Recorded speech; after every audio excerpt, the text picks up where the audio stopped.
میرے ساتھ اس وقت عائشہ فاروقی صاحبہ موجود ہیں جو کہ council general of Pakistan Houston ہیں اور اس سے پہلے یہ ڈپٹی ایمبیسڈر ٹو ٹرکی تھیں. آئیے ان سے پوچھتے ہیں آج کی تقریب کے بارے میں. Madam consul general, I would like to ask you کہ آپ کو آج کی تقریب کیسی لگی؟ شکریہ منصوری صاحب. آج کی تقریب ایمبیسی اور چاروں کونسلیٹس یونائٹڈ اسٹیٹس میں جو ہے ان کی ایک مشترکہ کوشش تھی کہ کمیونٹی کے جو لیڈنگ ممبرز ہیں ان کو جمع کیا جائے, ان سے بات چیت کی جائے کہ کس طرح کمیونٹی کو ہم زیادہ متحرک کر سکتے ہیں to promote Pakistan's interests and our relations with United States, ان کی مدد کے ساتھ. اور پھر یہ کہ کمیونٹی سروسز جو ہم پرووائڈ کرتے ہیں اپنی کونسلیٹس میں اور اپنی ایمبیسی کے تھرو, ان کو کیسے بہتری کی طرف لے کر جا سکتے ہیں. تو کمیونٹی کی سجیشنز جو ہیں وہ ہمارے لیے گائیڈ لائن بن جائیں گی اور امید ہے پھر ان گائیڈ لائنس پہ چلتے ہوئے ہماری سروسز اور ہماری آؤٹ ریچ کمیونٹی کے لیے بہتر ہو سکیں گی. اس آج کے ایونٹ کا یہ ایک بیسک پرپس تھا. میڈم کونسل جنرل, آپ نے ابھی جو ہے وہ ہیوسٹن کونسلیٹ کو جوائن کیا ہے.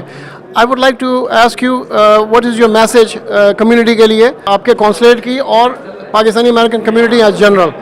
ہماری جو کمیونٹی ہے پورے یونائٹڈ اسٹیٹس میں اور اسپیشلی ٹیکسس میں اور جو دوسرے ملحقہ اسٹیٹس ہیں ساؤتھ میں, بہت ڈائنامک, بہت محنتی, بہت اچھی کمیونٹی ہے.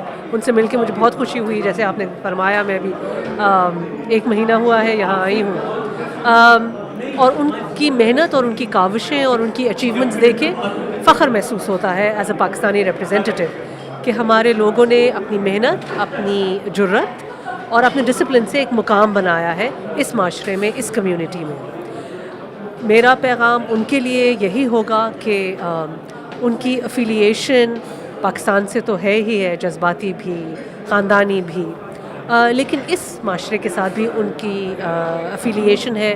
انہیں پارٹیسپیٹ کرنا چاہیے پولیٹیکل پروسیس میں, اپنی آواز اٹھانی چاہیے, یکجہتی جو ہے اس کو اور مضبوط کرنا چاہیے تاکہ پاکستانی کمیونٹی ایک مضبوط اور مربوط کمیونٹی کے طور پہ یہاں پہ مانی جائے اور اس کی آواز سنی جائے in the corridors of power in this country.